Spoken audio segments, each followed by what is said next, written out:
I would like to call the February 14th, 2023 regular meeting to order. It is 5:32 p.m. and there is a quorum present. Notice of this meeting has been posted in a time and manner required by law. Mr. Jones, would you please call the roll? Sir, Cliff Williams. Present. Mr. Scott Carson. Present. Charles Perry. Present. Mr. Kyle Hickemeyer. Present. Ms. Nikita Lagway. Present. My name is Chad Jones. Our missing member is Miss Paulette Traylor. Thank you. Perfect. Thank you, Mr. Jones.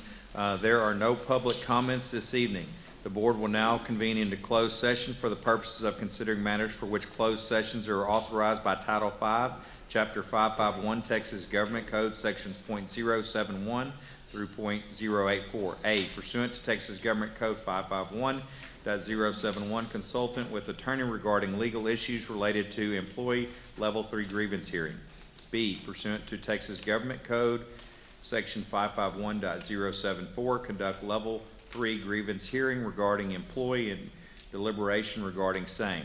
C, 551.071, attorney consultation regarding legal issues related to pending litigation, elect hearing, and related issues. D, 551.071, 551.129, attorney consultation regarding legal issues related to changes in Public Information Act.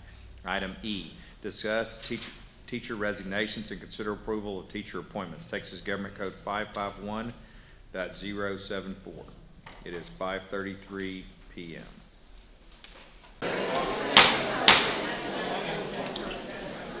The board will now reconvene into open session. Let me see. It is 6:48 p.m. Are there any motions from closed session? Mr. Williams. On item A, I move that the board deny the appeal and uphold the decision made by administration at level 2.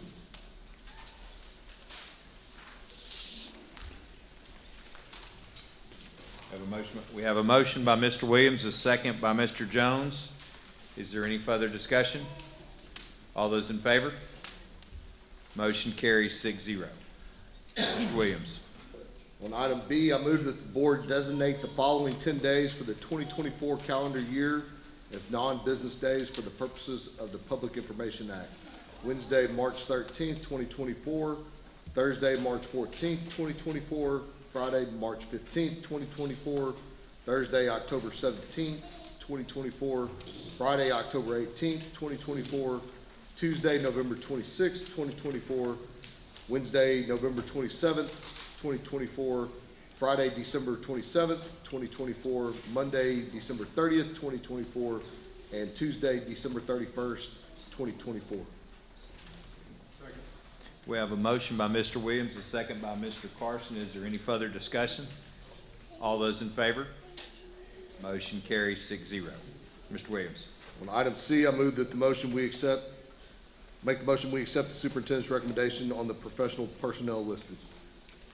We have a motion by Mr. Williams, a second by Mr. Carson. Any further discussion? All those in favor? Motion carries 6-0. Dr. Crowe. All right. This evening we've got Parnley Elementary here. They are going to lead us in our pledges and prayer. Good evening, Mr. Hoekmeyer, Mr. Crowe, the board, Ms. Carroll. Tonight, I want to introduce you guys to some amazing students. We have Mr. Kyler True. He is going to be doing our pledge. And then we have Mr. Luke Swain, who will be leading us in our prayers. Ready?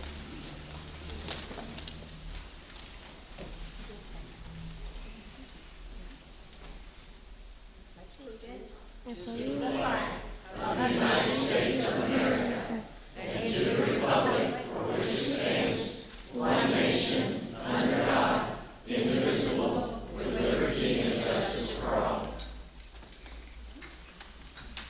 On the Texas flag, I pledge allegiance to thee, Texas, one state, under God, one indivisible. Awesome. And now we have Mr. Luke Swain, who will be leading us in our prayer.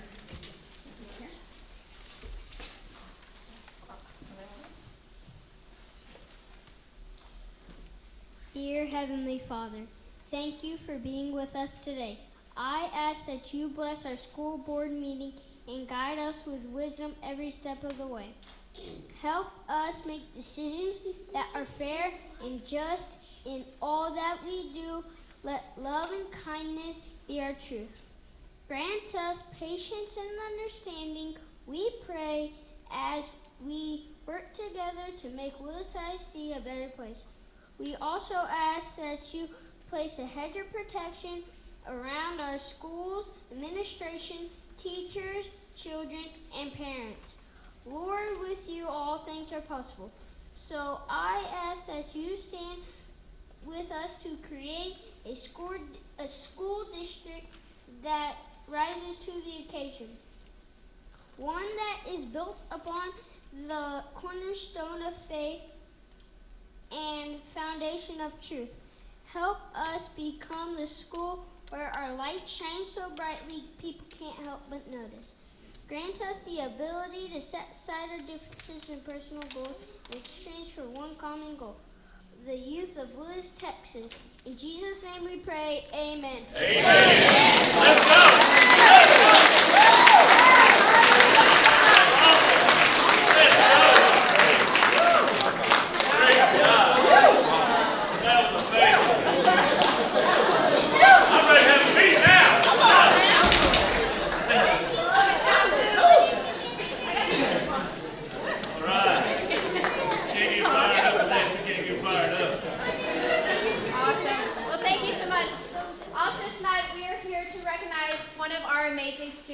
Our elementary student of the month for this month. This kiddo is phenomenal. He was nominated by multiple staff members on the campus, and I cannot say enough amazing things about this student. He does not know what we're about to do, so I would like to recognize Mr. Anthony Lenore.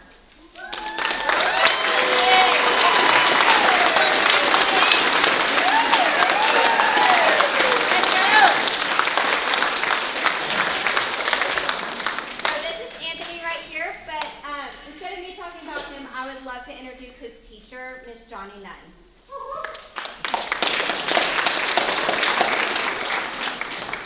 Good evening. Today I'm honored to stand before you to recognize an outstanding student who embodies the essence of Harmony's values, Anthony.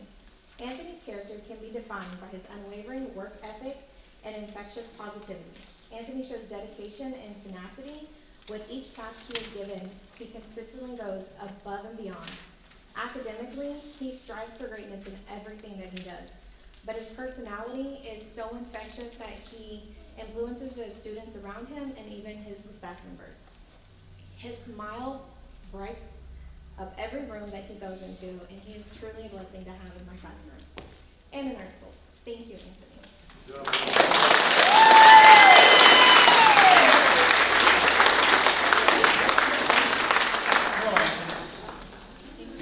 Certificate of recognition, being the elementary student of the month. You get a Whataburger gift certificate. You get a medal. I understand that you were brought here under false pretense. Congratulations on being the elementary student of the month. That's awesome.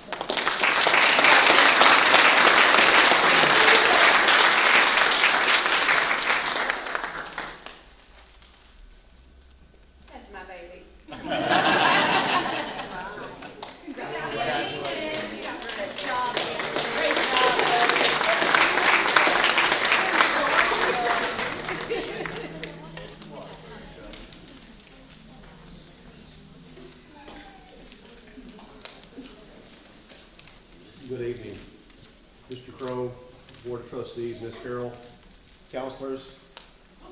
There we go. It's my privilege and honor to come to you tonight for our Student of the Month at Willis High School. I want to do something different tonight. I want to recognize the program he shines in. Let me correct that. This student here is on path for an associate's at Willis High School. He is phenomenal in the classroom, not just in this program I'm going to announce in 1 second, but classes such as chemistry honors, English 2 honors, geometry honors, human geography AP. The grade, I think his lowest grade is 98 right now. So he gets after the classroom as well. But that prayer was amazing, by the way. But the prayer talked about rising. Willis High School, she was raised the bars of campus. This program here that I want to brag on as well, our band program. We have an amazing band program. I want to recognize, first of all, the program itself. We're consistently in sweepstakes every year. Consistently in area UIL every year. We have grown the color guard in the last 3 years. We've doubled in size, actually. The program growth has grown 20% in the last 2 years. It's the students at Willis High School, and also this man here, Joseph Difford. Come on down, please.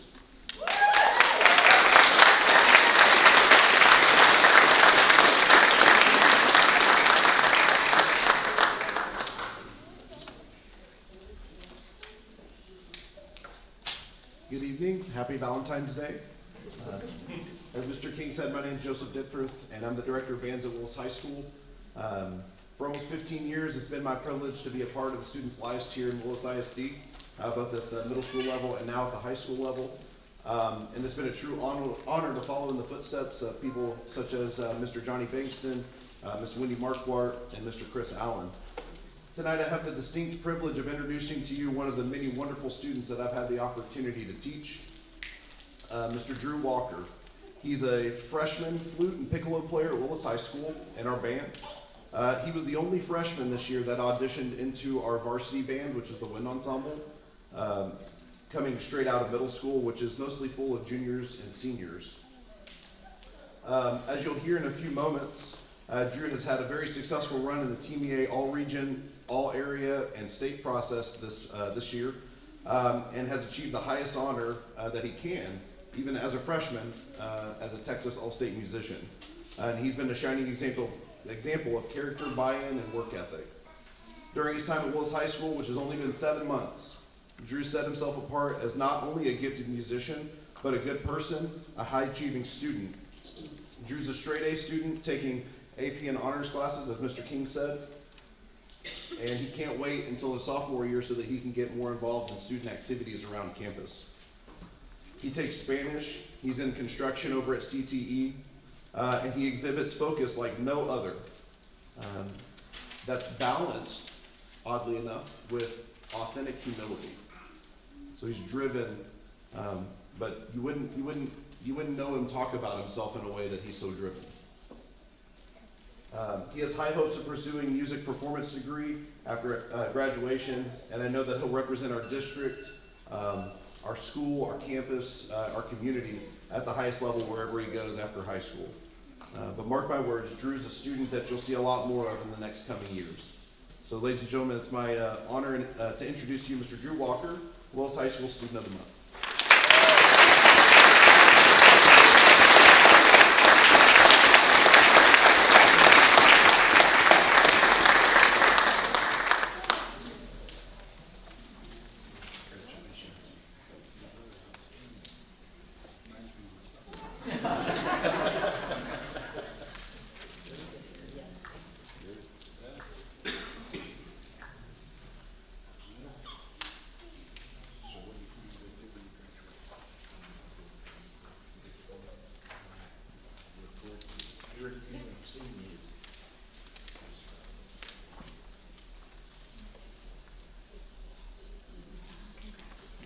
Great job.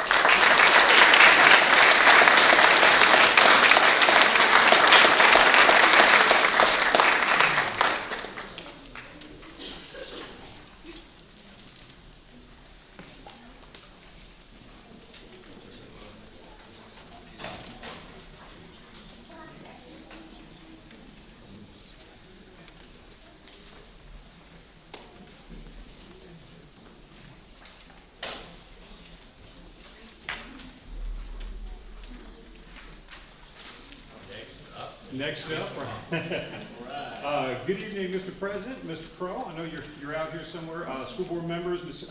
Carol. I have the awesome honor tonight of recognizing some students, and those students have done some just wonderful things in the opportunities afforded to them by Willis Independent School District. So we're going to recognize some visual arts students and some instrumental students this evening. Before I actually mention those students, I want to make sure that I recognize a colleague, someone that's been a part of the rodeo art entries and being the steward of that process for a long time in Willis ISD, long before this position was created, and she's continued to offer just service and guidance and making sure our students have everything they need to have their I's dotted and T's crossed with all the paperwork associated. So please join me in thanking Miss Christy Strahan for all she does for our kids.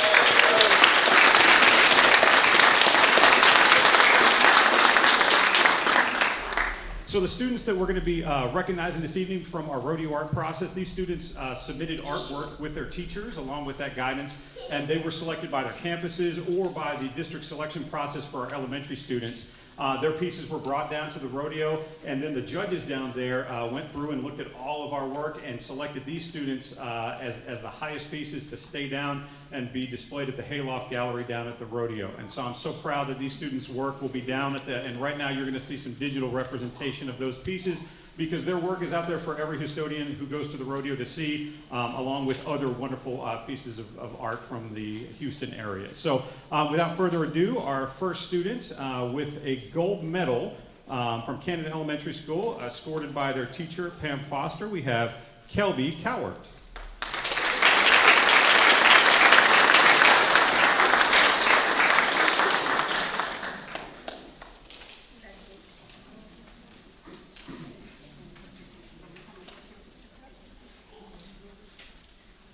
Next up, we have a gold medalist from Lynn Lucas Middle School, and she's escorted by her teacher, Emily Dean. We have Sophia Hernandez.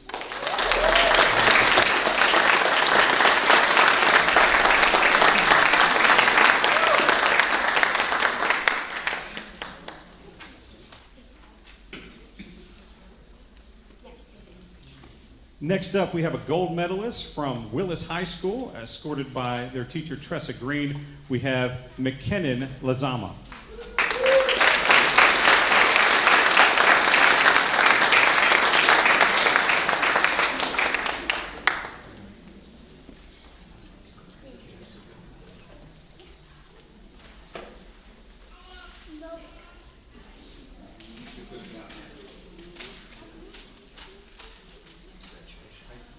Next up, with the award of Best in Show from Lagway Elementary School, escorted by their teacher, Sarah Mate, we have Scarlett Phillips.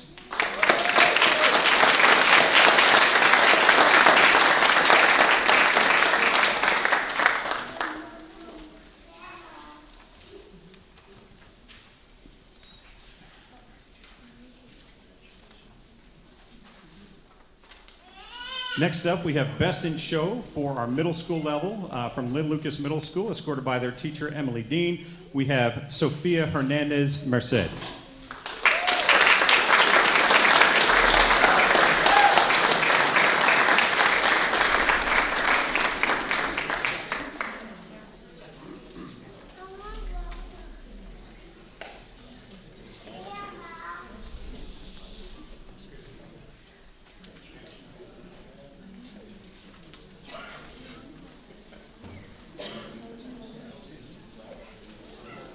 And our final visual art acknowledgement this evening is Best in Show from Willis High School, escorted by their teacher, Tressa Green. We have Emma Stalder.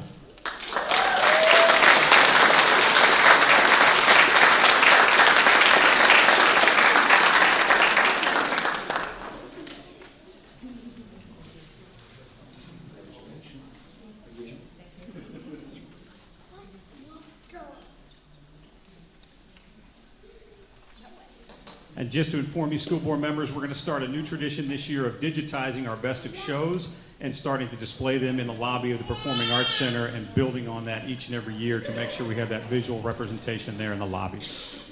Next up, we have a few instrumental students to recognize. And first up, this person is a first chair for the TMEA Region 9 Freshman Band. So that means that they auditioned for the freshman organization in the 6A world, and they were coming in as the highest ranked first chair student. They went on and earned themselves a place in the 6A Region 9 Symphonic Band, and that is a big pond to swim in. There's a lot of stiff competition in the 6A world. This is escorted by Mr. Joe Didforth, Mr. Josh Grush.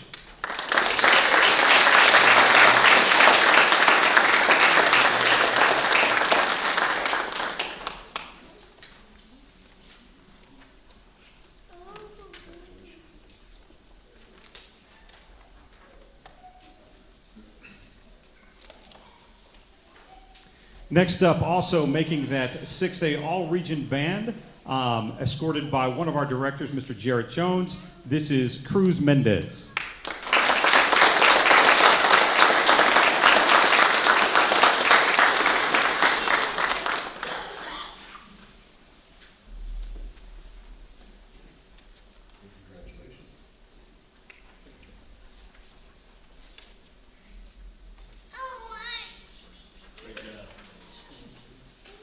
And last but not least, you've heard a little bit about this young man already today, and I just want to make sure that I'm articulating as Director of Fine Arts exactly what this award means.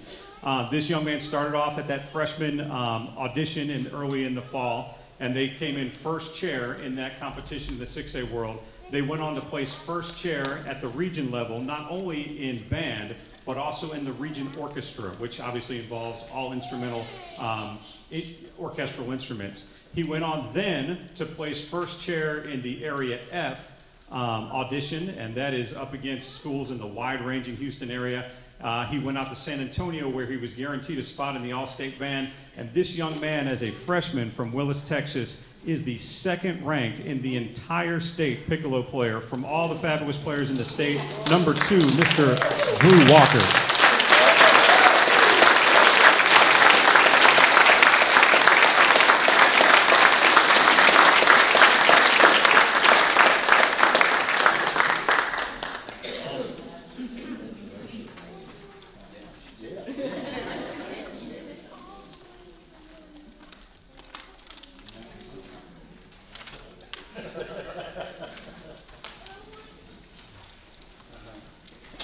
And very quickly, if we could get our 3 best of show artists back up, we do have trophies from the Houston Livestock and Rodeo that we'd like to give to you and get a picture. So if we get our 3 best of shows back up real quickly.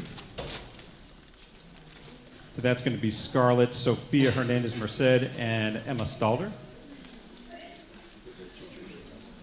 And teachers as well, please. Thank you so much.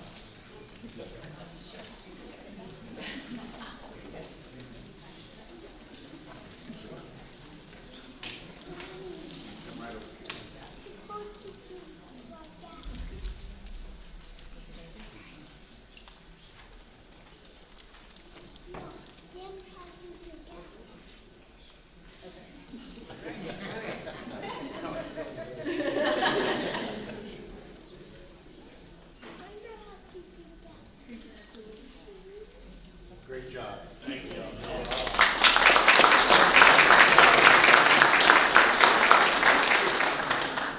School Board, thank you so much for the time at the meeting. We have wonderful things happening with our fine arts students in the district. I want to thank you very much for your continued support. It makes a huge difference, and we're growing amazing artists in our schools. Thank you so much. You do an outstanding job. Thank you. I appreciate that. Thank you, sir.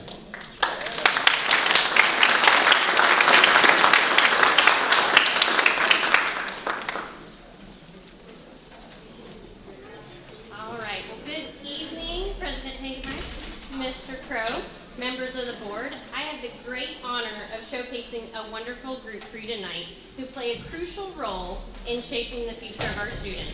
The unsung heroes behind the scenes are our professional school counselors. In the intricate tapestry of education, our counselors stand out as the architects of dreams, the cultivators of potential, and the steadfast pillars of support. Their work extends far beyond the confines of their offices.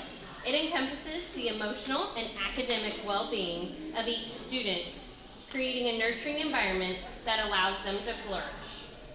Our counselors are the compassionate listeners who provide a safe space for students to share their fears, hopes, and aspirations. They are the guiding lights, helping students navigate the maze of challenges, choices, and opportunities that childhood and adolescence bring. Whether it's academic guidance, career counseling, or emotional support, Our counselors wear many hats with grace, empathy, and unwavering dedication. Like I said before, they are the unsung heroes who work tirelessly to ensure that every student feels seen, heard, and valued. Our counselors help students find their voices, encouraging them to speak up and advocate for themselves. In doing so, they empower our students to face life's challenges head on, instilling in them the resilience and determination needed to overcome obstacles. Thank you so much for giving us the opportunity to recognize this immeasurable impact our counselors have on the lives of our students. Their commitment to fostering not just academic success, but also personal growth is a bedrock upon which Willis ISD thrives. It is with great honor that I introduce each one to you today. So, starting with our elementary, we have Miss Lauren Posey from A.R. Turner.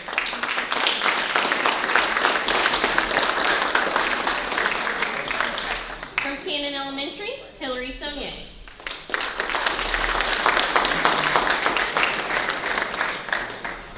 From C.C. Hardy, Miss Michelle Witham.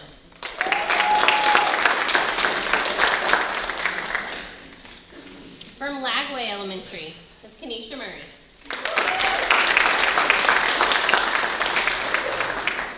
From Metter Elementary, Anna Payne.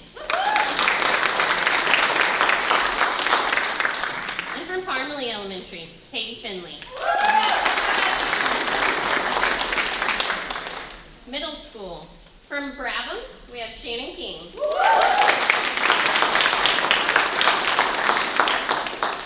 And also from Brabham, Diane Wilson. From Lynn Lucas, Amanda Cheatham.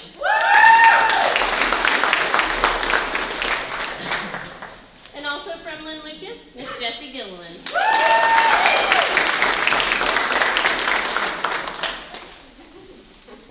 From the high school, Cindy Atkinson. Araceli Garcia. Michelle Gray. Trish Newman.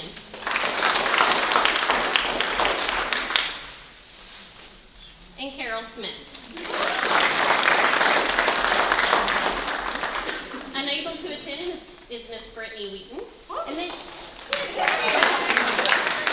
but I also have 4 more individuals that you might not know what they do because they're kind of behind the scenes, but we have 4 individuals here with us, and they support there are social emotional interventionists, and they support our students on our campuses. They support our counselors. They provide individual counseling, group counseling, and a little goal setting, and a little bit of life coaching all in one. So we have 4 of them to introduce to you tonight. We have serving Cannon, Brabham, and Stubblefield, Karen Weeks, licensed professional counselor. Serving the high school, Christy Ferguson. Serving C.C. Hardy, Parmalee, and Lynn Lucas, Sarah Peck, licensed professional.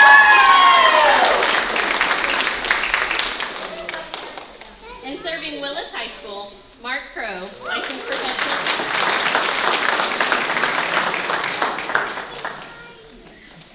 Thank you so much. Okay, and if I can put secondary kind of group together a little bit, you're going to take y'all's picture next, and then we'll get the here. Yes. Kelly, get the pictures.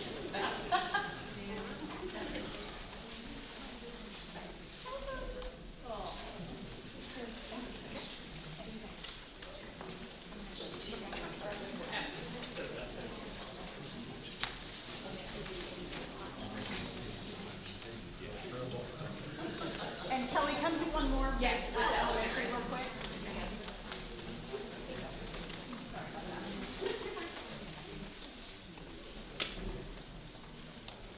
Thank you. Good job.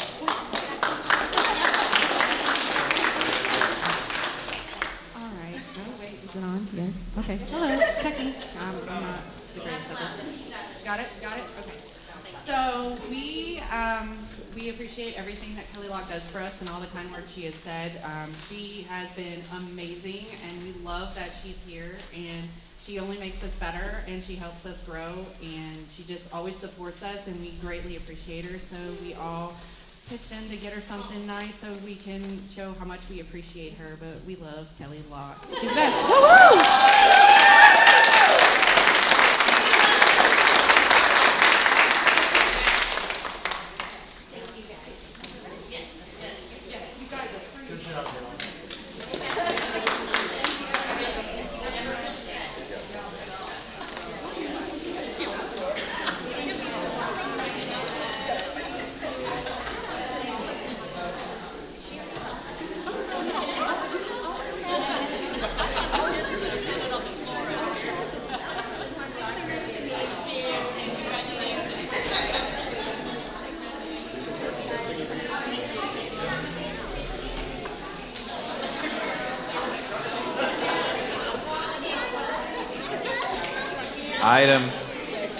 Item 7, standing informational and ad hoc reports and items. Item A, Brabham Middle School update, lead forward.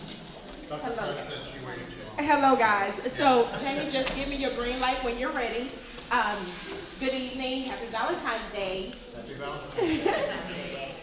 Mr. Hagemeyer, Mr. Crow, board, Miss Carol. When I tell you we have had the best time at Bravo Middle School with Lead Forward Journey, like I knew and I shared with you guys what Lead Forward would do, but as evident in the Valentine's Day note that you have in front of you on that picture of Miss Hickey and Miss Atkinson, that is something from a standing professional development that was led by our coaches on our campus, not by Lead Forward, where they utilized graffiti to share what they had learned from the coaches. So this is our Lead Forward Journey.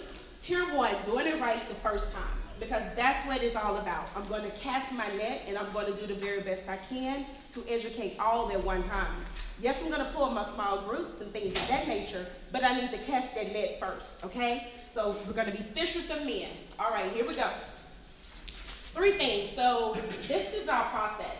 We conducted a needs assessment, and that was the Tier 1 observations. We knew we had a Tier 1 problem, okay? After we did that, we had a plan of action. After the plan of action, we had our results. So, Tier 1 observations, writing across the curriculum in all core areas, student engagement, as well as student discourse. Those were some things that we could fine-tune. Plan of action for all 4 core areas, one-to-one with the teacher development, because our teachers, they attend PLCs, you know, they have a chance to receive strategies that are modeled by our instructional coaches, but what really happens in the classroom once we release those teachers back into the world. Supplementals, as well as choice. We have to make sure that our teachers had ready-made items that were readily available once those Lead Forward consultants left, so that we can utilize those immediately in the classroom. But something about Willis ISD, we provide choice, so teachers had autonomy. So here are the things. We're going to give you all of the what's and show you the how, but you can choose because it's your classroom. You are the masters inside of those classrooms, and our goal is to make you master teachers. So, results, connections to learning.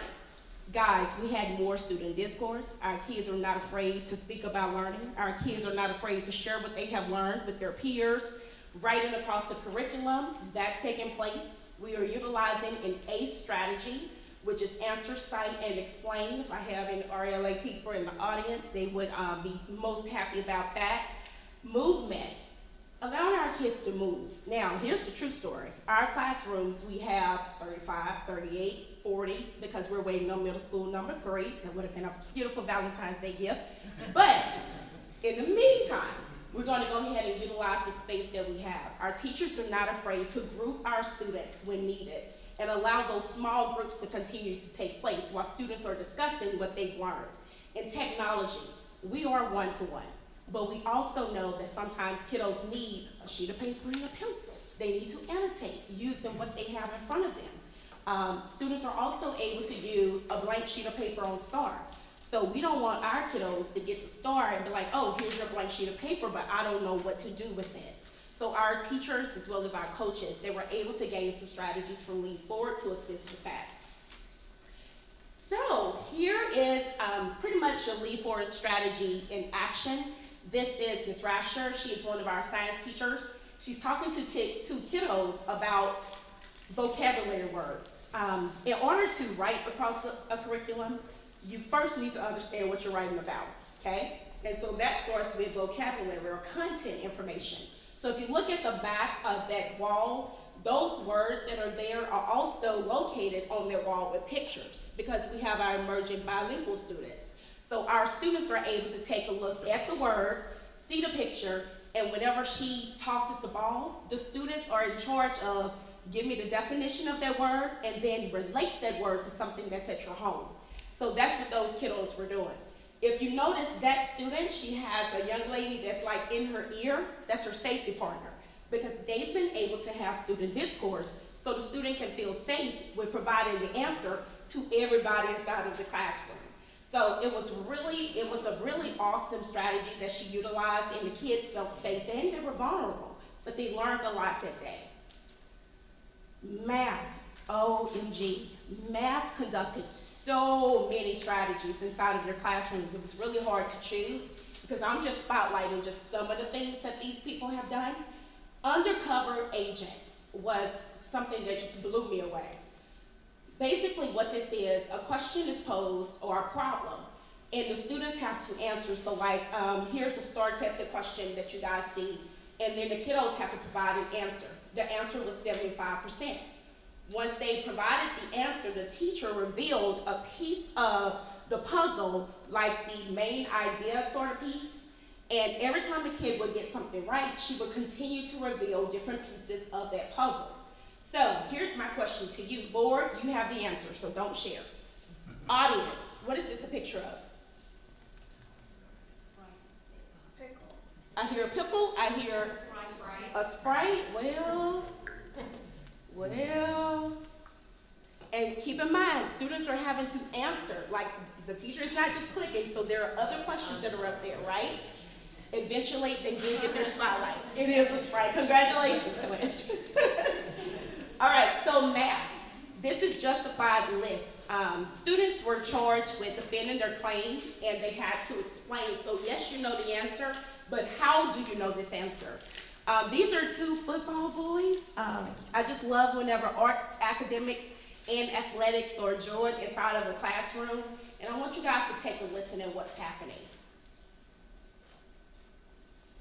Jamie, can we turn it up? 1, 2, 3, 4, 5, 6, 7. I went over 7 times on the x-axis. 1, 2, 3, 4, 5, 6, 7, and then that's where B is. And then we go down 3 more times, and then we get. But this is false because it's going down instead of going up. Okay, and do you agree with what he said? Yes, ma'am. Why? Because point B is located here, and we have to go up instead of down. Good deal. Okay, so pretty much what you guys witnessed, the students, they had to use content vocabulary, because I just shared with you guys that was something we had issues with, was the writing across the curriculum. They had to answer that problem, but they also had to justify their claim and share that with their neighbors. So that was pretty awesome. Here's Ms. O'Loughlin's RLA class. This is called IQ Slapdown. And I want you guys to take a look and see what's going on inside of this classroom. Okay, get that pile ready. Here we go. And 3, 2, 1, clap. Okay, good. So I am going to call in different groups. Looking around, we have some people who chose A as the worst answer choice, and some people that chose B as the worst answer choice. So it's yes, the worst answer choice. So, looking first of all at B, which table would like to explain why do you think B is the answer choice we can eliminate, Ryder? And so with that, you're finding sometimes students, whenever they are taking the STAR, just taking our MOUs, which are middle of the unit assessments or end of the unit assessments, they have 4 questions typically. Well, how can we show our students how to weed the distractor out? How can we show our students what's the best answer within those answer choices? And so that's what the IQ Slapdown is about. but the kids had so much fun just slapping those papers. It was hilarious. Social studies, odd one out. With this strategy, students, they receive pictures, but the students have to state what these visuals, like how they're related, and which three are related and which one is like an oddball. But the conversations that the students are having, even though you're looking at these pictures and you're like, Price, that says social studies, but I'm looking at animals.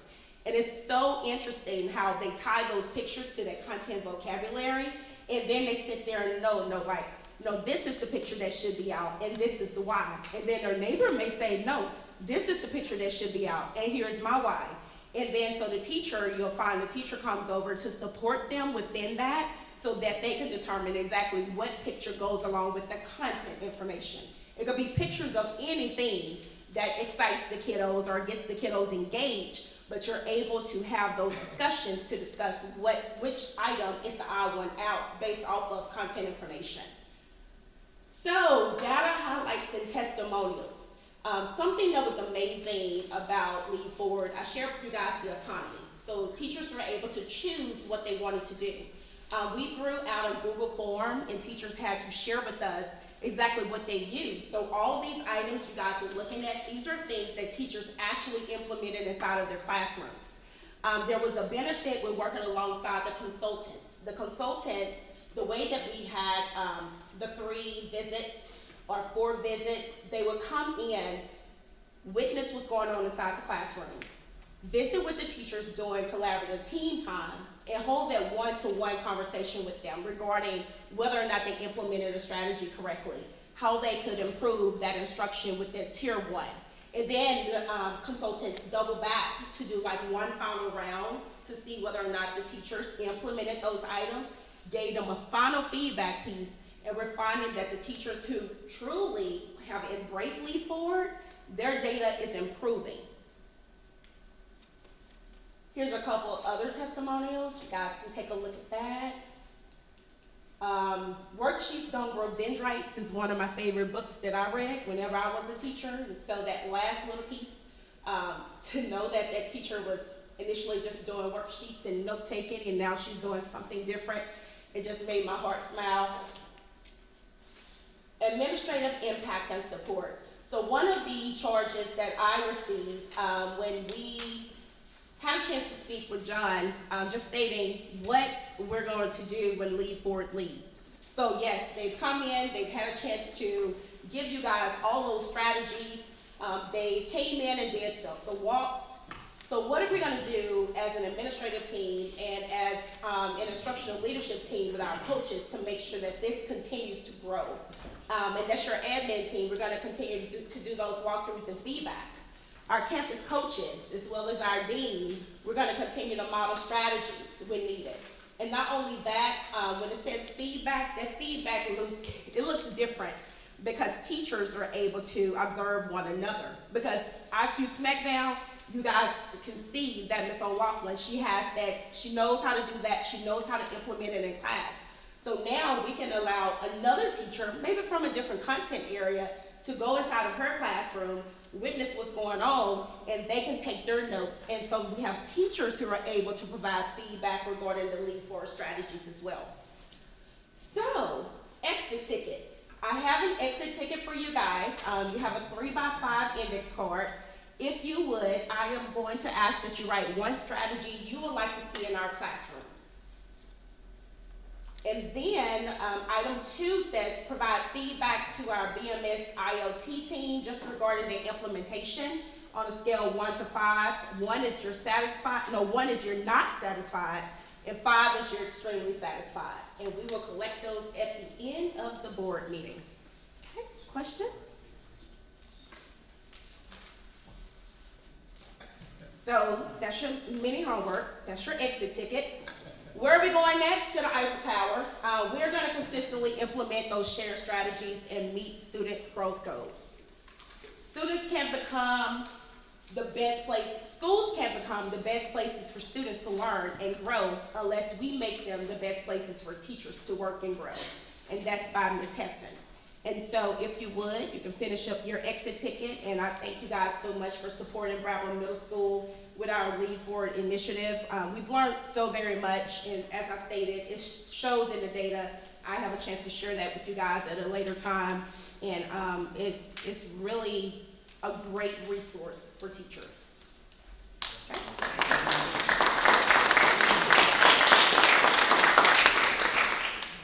Thank you, Dr. Price. Absolutely. Thank you. He's working on his homework. Yeah, exactly. Item B, safety performance report. This is just a report that we give each month. The financial reports, enrollment report, bond summary projects, and the budget calendar are all just monthly reports.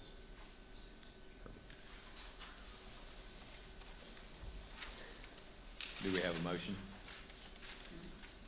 You don't have, Do we have a motion? you don't have a motion. For the consent agenda? All right. Item 8, consent agenda, approval of minutes. Mr. Williams? Make a motion to approve the consent agenda as presented. We have a motion by Mr. Williams, a second by Mr. Carson. Is any further discussion? All those in favor? Motion carries 6-0.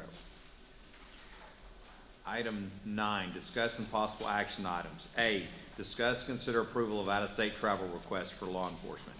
Have a shoot that, present that. Hi, good evening, Board, Mr. Crowe, Ms. Rogers. Coming up in May, every year in Washington, D.C., we have what's called National Police Week. Our lead law enforcement teacher, Brian Kennedy, would like to take 8 students and 2 staff members to attend National Police Week in Washington, D.C. We'd actually fly out on a Monday and then fly back on a Thursday. The students would have a chance to attend a candlelight vigil there at the National Mall. They'll attend speeches both by the President and the Attorney General, attend a memorial service there on the Capitol lawn, and then even get a chance to do some rubbings of some local law enforcement officers who died in the line of duty here in the Montgomery County area at the National Police Memorial. Of course, some of the museums and other landmarks would be on the agenda as well. This is attended annually by around 40,000 police officers from really all across the United States and around the world. So it's a pretty cool deal for our students to go see this. They've raised enough money so far for the airfare, but still working on it for the hotels. That's our plan. Mr. Carson? Is there any cost associated? Yeah, I'm saying the cost is just the raising money. There's not a cost of once we're there, but it is a cost of raising money to be able to pay the airfare. Oh, okay. Not a problem, yeah, I'll make a motion. Yeah, I don't. I'll move that we accept the superintendent's recommendation and approve the out-of-state travel for the law enforcement program. We have a motion by Mr. Carson, a second by Mr. Jones. Is there any further discussion? All those in favor? Motion carries 6-0. Item B, discuss, consider approval of Montgomery CAD to represent Willis ISD in the appeal for the 2023 property value study. It becomes the Garrett Monte show here for a little while. Just for that. Good evening, Board. Sweet Miss Carol. Happy Valentine's Day. I do have an interesting one for you tonight. I'm here tonight to discuss the state property value survey. Now, exactly what is the property value survey? The PVS is a statewide survey performed by the Texas Comptroller for the purpose of evaluating state funding. Every other year, the local property values are tested and certified to be in an acceptable range. The reason I am presenting this to you tonight is because the result for the 2023 property value survey for Willis ISD returned as invalid. Now, what does that mean for us? Ultimately, when you break it down, the state compared our property values, our certified property values, to their property value survey. The local certified values were found to be lower than the state's acceptable threshold. However, to be exact, the values were less than 1% outside of that threshold. So we just barely missed the mark. Now, before we go further, I do want to be clear, Willis ISD has no authority and no function in the determination of property values, none whatsoever. This is fully the responsibility of the Montgomery County Appraisal District. However, while we can do little to influence this, we do need to understand how it will affect us as a district. If these results are finalized, that would put us into year 1 of a 2-year grace period. As of now, there's no impact to our funding during the grace period. However, if we were to fail the next time around in 2026, our funding would be impacted at that point. The reality is, I'm not extremely concerned about this at this point. Our funding's not affected, and our values are off less than 1%. The appraisal district is extremely aware of the situation. I've had multiple conversations with them. This affects not only us, but other districts in the county, so they are well aware. We will continue to monitor the situation, but honestly, I anticipate this being remedied within the next cycle. That being said, we can appeal. We do have that ability. I have met with the chief appraiser and her team. Given the amount of disparity is relatively low, they do feel that an appeal would be worth it at this time. So tonight we're requesting approval to allow MCAD to perform and file this appeal on our behalf. Be happy to answer any questions. I move that we accept the superintendent's recommendation, approve and allow the Montgomery County Appraisal District to represent Willis ISD in the appeal of the 2023 property value study. We have a motion by Ms. Jones, a second by Mr. Carson. Is there any further discussion? All those in favor? Motion carries 6-0. Item C, discuss and consider approval of general fund budget amendments for 2023-2024 budget year. Sir, I'm now going to present to you the mid-year budget amendment for the general fund. This is a balanced amendment, meaning we are adjusting both the revenues and the expenditures in equal amount. I do like to recommend a mid-year amendment in February. At this point, we're halfway through the year. We have a better picture of what our expenditures for the year are going to be. We also just received the property value survey that I just mentioned and just discussed. I'm able to use the results of that survey to better project our state aid that we're going to get this year. So I can run better projections for budget purposes. That being said, I first want to take a look at our federal programs because this is an anomaly this year. As you can see, we are admitting it down over $770,000. That is not normal, so I wanted to discuss that with y'all. If we take a closer look at our federal program revenue, it primarily consists of SHARS, or Medicaid reimbursement funds. This is the point that I want to make tonight as far as from the SHARS revenue. It's typically one of the easier line items for me to budget. We file that report in April of each year, so the reimbursements that we're receiving this year are based on last year's report. So I know what that number is going to be. That number is relatively consistent based on the prior year report. However, in December of this year, the Texas Health and Human Services sent a notification out a week or so before Christmas break and said that they are going to be reducing SHARS funding statewide. And it was quite the shock. It's funding that we rely on every year. I do want to say after they released that, that funding reduced by 66%, and it cut our federal funding by $777,000. I do want to say this has been a huge deal throughout the state. I believe that Conroe lost somewhere in the realm of $4.7 million in funding, just because how large they are. Senators have been involved, appeals have been filed. I am hopeful that we will be able to recover a portion of this that was lost. However, this is the reduction that we have to plan on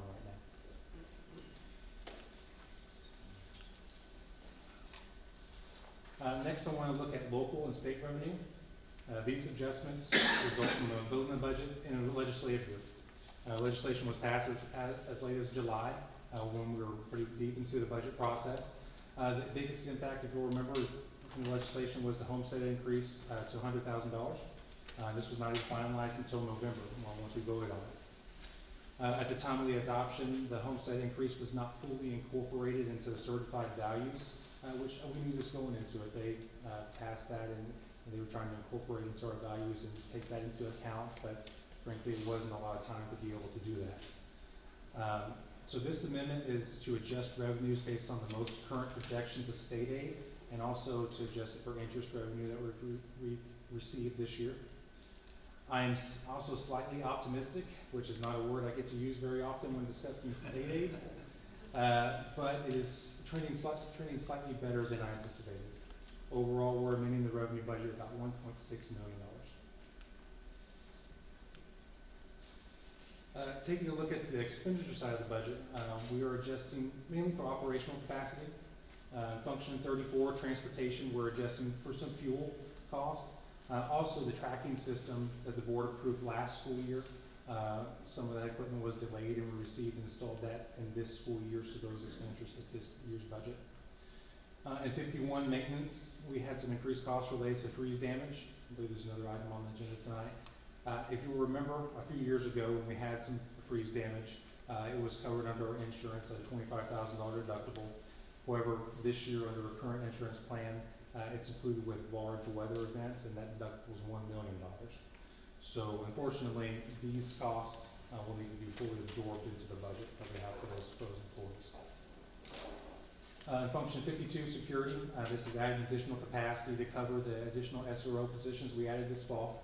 Also, we are currently searching for some new vehicles for the SROs, which is becoming a task. In function 41, administration, this is to cover some additional costs for the upcoming bond election as well as some additional legal fees incurred this year. In function 53, technology, this is us being very strategic as we start to plan for next year's budget. I'm not afraid to say as we look to next year, as we're starting this process of building next year's budget, the primary focus is going to be compensation and teacher raises. This year, the board's already approved a phone system upgrade, and Mr. Shannon has been evaluating the next batch of Chromebooks to be able to sustain that program. We're looking to be proactive in this so we can incur some of those costs in this year's budget, so next year we can focus on compensation. Is really what it is. We're trying to be strategic in that. I'd be happy to answer any questions. Mr. Carson. I move that we accept the superintendent's recommendation to amend the 2023-2024 general fund budget as presented. We have a motion by Mr. Carson, a second by Mr. Jones. Any further questions? All those in favor? Motion carries 6-0. Item D, discuss, consider approval of child nutrition fund budget amendments for 2023-2024 budget year. Sure. The child nutrition budget, this amendment is also a balanced amendment. And this one's relatively straightforward. At the end of the day, child nutrition is serving more meals this year than originally projected, which is a good thing. The program is bringing in more revenue for the increase in meals, but also will have additional expenses primarily tied to the cost of food. In addition to the increased meals, the program also received the supply chain grant in an amount of $332,000 that also increases revenue. We have continued to replace outdated equipment, and I believe we're seeking approval on a bid later this evening for a serving line at the high school. So if you look at this amendment, the $600,000 is primarily for increased food costs, and the $332,000 is related to that grant. Be happy to answer any questions. Mr. Williams. I move that we accept the superintendent's recommendation to amend the 2023-2024 child nutrition fund budget as presented. We have a motion by Mr. Williams, a second by Mr. Carson. Any further discussion? All those in favor? Motion carries 6-0. Item E, discuss, consider resolution establishing a one-time retention incentive payment plan for the district personnel, August 2024. Sir, it is my pleasure to present and request approval for a one-time retention payment to be paid in August of 2024. The district will utilize ESSER funds for this retention payment. As the CFO, I will also note that this is going to effectively close out those ESSER funds for us. We saved a specific balance for this payment. As the district, we have utilized these funds for the last few cycles of these retention payments. The payments would be equivalent to the retention payments we paid last August. So the amounts would be equivalent to $2,500 for teachers, non-exempt employees, and SROs, $1,500 to non-exempt or hourly positions, and $500 to non-exempt or hourly positions hired after May 1st but before July 1st. And the further details of the guidelines are in that resolution in front of you. Mr. Carson. I move that we accept the superintendent's recommendation to approve the proposed resolution establishing a one-time payment from ESSER funds for district personnel who meet the established guidelines noted in the resolution. We have a motion by Mr. Carson, a second by Mr. Williams. Is there any further discussion? To all these principals sitting out here, I don't think, you're the commitment of this board. I promise you we're gonna do everything we can to make sure your staff is taken care of.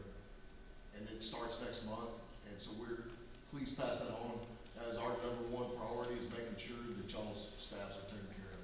So, y'all can pass it on to all the other.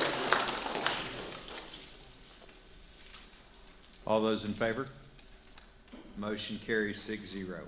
Item F, consider and possible action items to ratify selection of architectural firm for pre-bond planning service, possible May 2024 bond construction program. We issued a request for qualifications for a professional service firm for pre-bond planning services for the May 2024 bond construction program. We received, reviewed, and evaluated the qualifications, and we selected Huckabee and Associates as the most highly qualified provider based on demonstrated competence and qualifications. We seek the board's ratification of the administration's selection. Mr. Carson. I move that the Board of Trustees ratify the administration's action to select the firm of Huckabee and Associates Incorporated, a Texas corporation, as the most highly qualified provider of architectural/design professional services. We have a motion by Mr. Carson, a second by Mr. Jones. Is there any further discussion? Yes, sir. In the past, we have, the last time we did this, we went through a different process. And this time the board was not really included on that, and I'm kind of puzzled as why we weren't.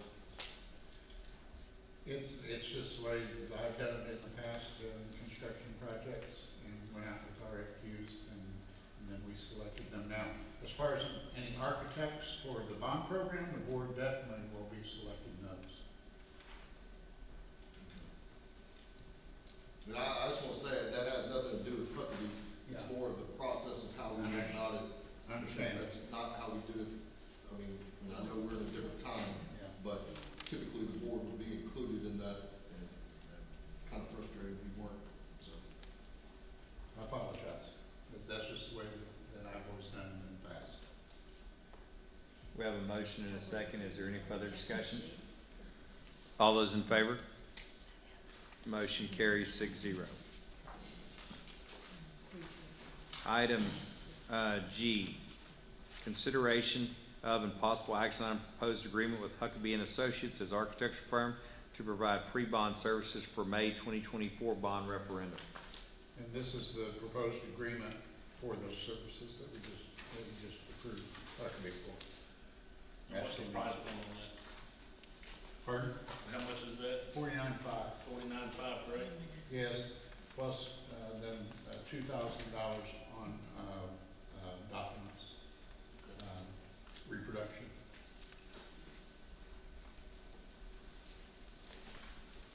Mr. Carson. I move that the Board of Trustees approve the proposed amendment with Huckabee and Associates Incorporated to provide pre-bond services for the May 2024 bond referendum.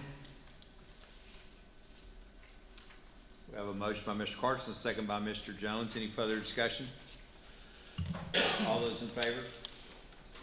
Motion carries 6-0.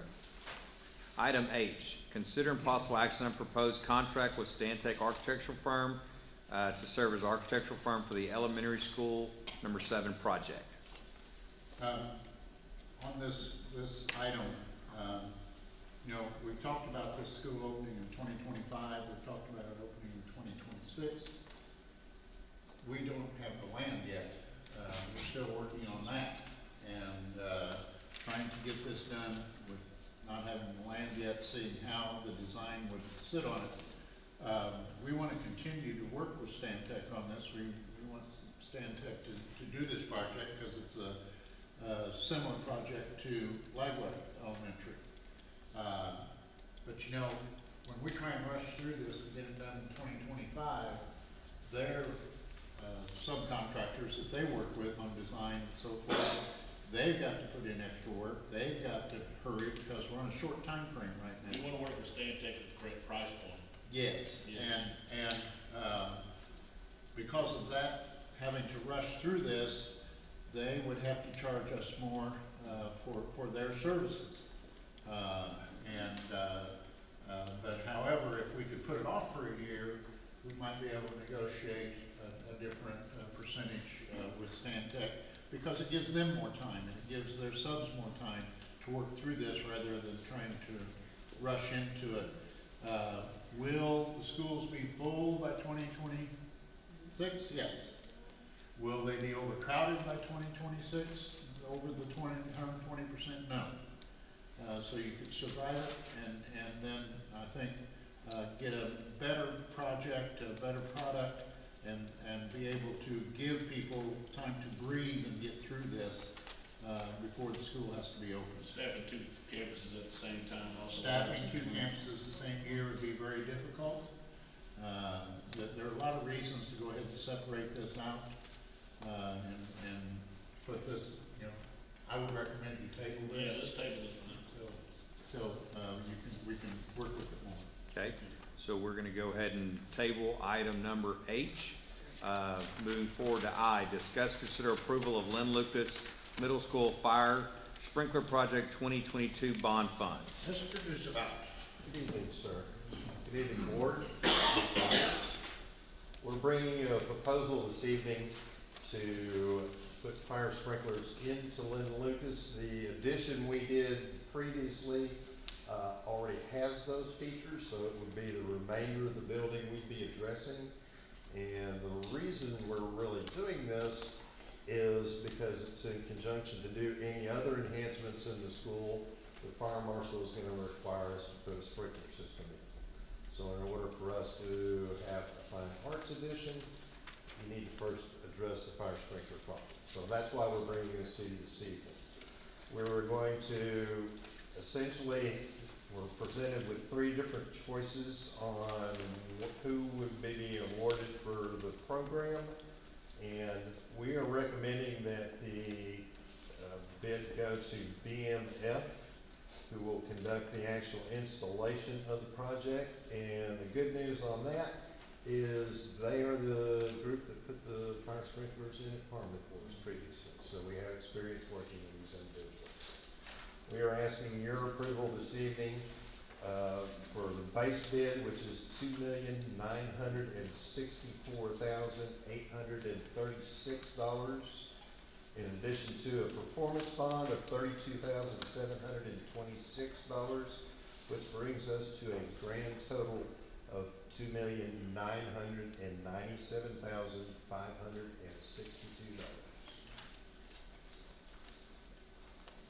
Couldn't get any closer to 3 million. They got it down to 3. Scott? I move that the board accept the superintendent's recommendation to expend $2,997,562 from the 2022 bond issue funds for the Lynn Lucas Middle School sprinklers. We have a motion by Mr. Carson, a second by Ms. Lagway. Is there any further discussion? Cliff? Go ahead, Cliff. So from last month, there's a dollar figure difference. Paul, why is the number changed in a month? During the discussions on the scope of the project, we've come to the decision that we eliminated a certain period of the scope that was involved in that. And instead of essentially opening up the entire ceiling and doing it, we're going to do it in modular sections as we move through. It was just cost. So by my calculations, it's about $200,000. Do we have that person ready to go in conjunction with BMF? It's going to do the ceiling stuff that you just. We are ready to proceed, yes, sir. I don't see that on here, on our agenda. It's not in the scope of this particular proposal, no, sir. But what I'm saying is if they're gonna start, should we be approving the ceiling vendor too? Well, the bid you have before you is basically the fire sprinkler installer. They will come, start in a particular section of the school.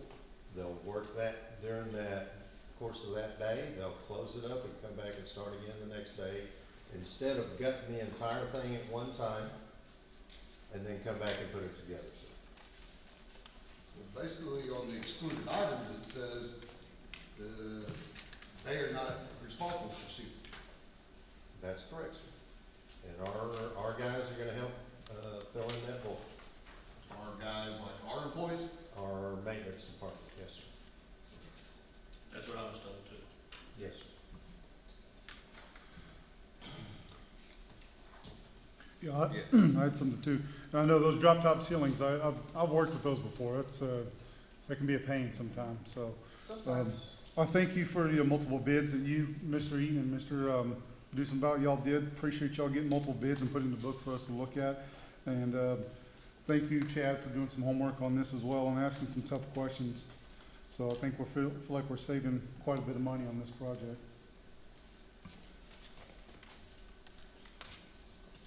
Is there any further discussion? All those in favor? Motion carries 6-0. Item J, discuss and consider approval of Willis High School HVAC units, cool damage repair and replacement. Thank you, sir.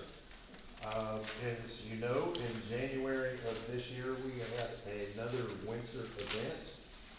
In our efforts to safeguard those freezing temps, what we had discovered is that our control system kind of worked in a contrary manner to what we thought it would do. Basically, when we put the building in operations, it eliminated those freeze protections. So we incurred some coil damage as a response to that, and we are asking your approval to repair that damage to those 6 coils this evening. And we're asking your approval in the amount of $102,189. Got a couple questions. Y'all knew they were coming. Go for it. How many of these coils total do we have? 8? I don't know the answer to that. Tyler, would How you many do we mind have, Todd? chipping in for me? 13 total coils. Out of the 13, how of them are our new equipment? I believe of the ones that were damaged, 5 of them were the new one, and 1 of them is old. So all of them were new, but how many? I'm sorry. But One. Yes, sir. Okay, so on our controls, when our systems cycle off, okay, valve shuts, and we're still bringing in fresh air, do we have a monitor on our evaporator coils that's telling us that it gets below freezing, like for the 2 days when we had 15-degree outside ambient temperature coming in? Do we have that in our controls at the high school? We will soon. Okay, all right, thank you. Yes, sir. I move that the board accept the superintendent's recommendation to expend $102,189 from our general fund for the HVAC coil repair and replacement project at Willis High School. We have a motion by Mr. Jones, a second by Mr. Carson. Is there any further discussion? This is the one that our new insurance policy would have been $1 million deductible. Absolutely, yes, sir. This is much better off.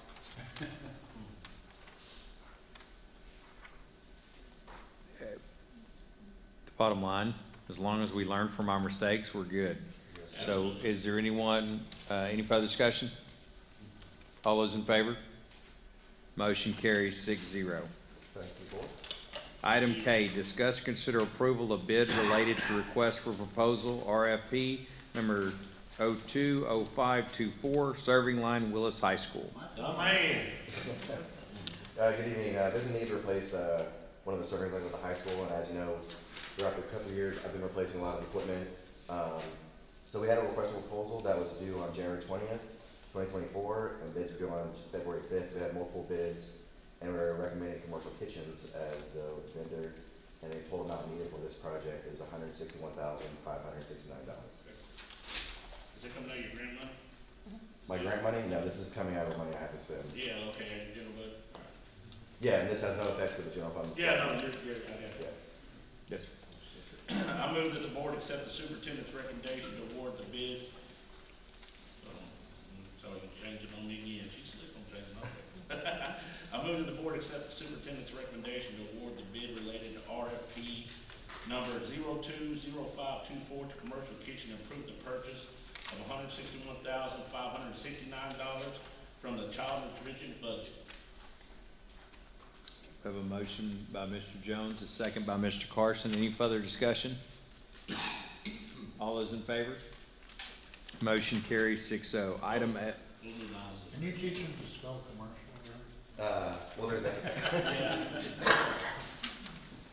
Item L, discuss, consider resolution with the Texas School for the Blind. Good evening, Mr. President, Board of Trustees, Mr. Crow, Carol. In the past, what TEA requires us, we have some students who go to the Texas School for the Blind or Deaf that they spend a short period of time there, up to 5 days. We have 2 students at the high school currently that go there and they spend 2 or 3 days there. In order for us to regain ADA for those students, TEA requires the local board to approve a resolution. And so once you approve that resolution, that's what a resolution that will last from this point forward. We'll keep it on record. So it's a one-time thing. We couldn't find record of it done before, but it is in the handbook, and we didn't want to get credit for those kids without having the proper procedure in place. So we are asking for action on that tonight. All right. Yes, sir. Mr. Carson. I move that the board adopt the resolution allowing the district to collect funding for any student who attends short-term classes at the Texas School for the Blind and Visually Impaired pursuant to the Student Attendant Accounting Handbook, Section 3.6.3. We have a motion by Mr. Carson, a second by Mr. Williams. Is there any further discussion? All those in favor? Motion carries 6-0. All right, thank you. And we bring you tonight one additional course that we would like for you to consider in our course catalog, and it's physics dual credit. So we found some interest in this course from our students that wasn't maybe there originally when we brought the course catalog to you back in December, but we do have a current staff member that's qualified to teach it and ready to go and willing to go. And our principal's pretty confident that we can get some kids in those classes and offer them that. So we are asking for approval of addition to that one course. I got a question on that. Is that going to be an online thing, or is it the in-person teacher?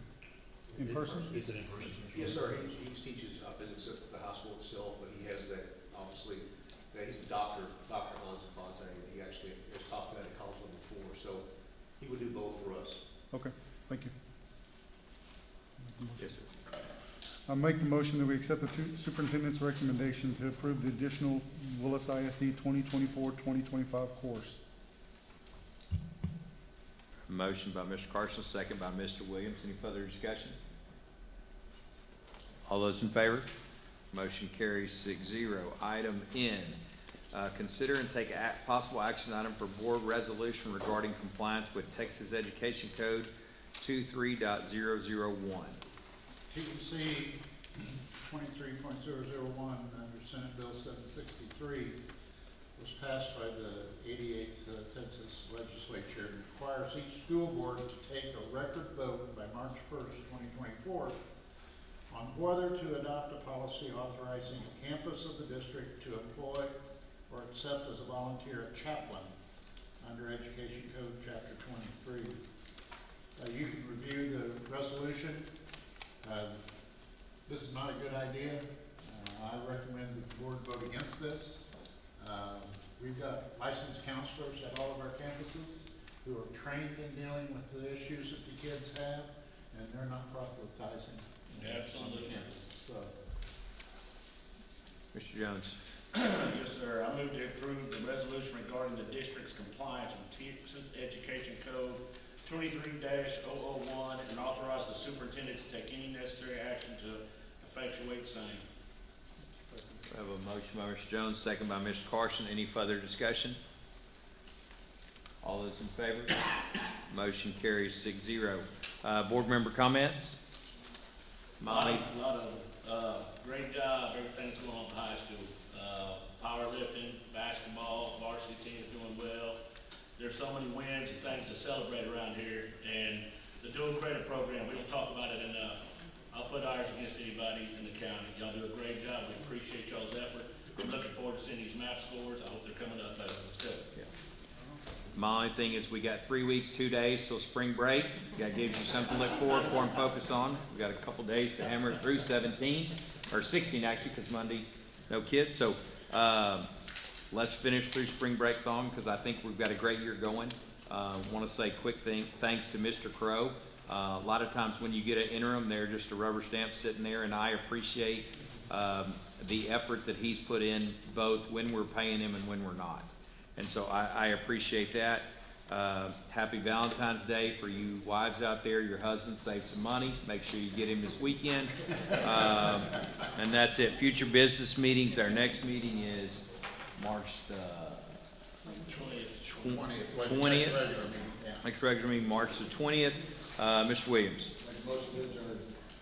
I have a motion by Mr. Williams, second by Mr. Jones. All those in favor? Motion carries 6-0. Thank you all.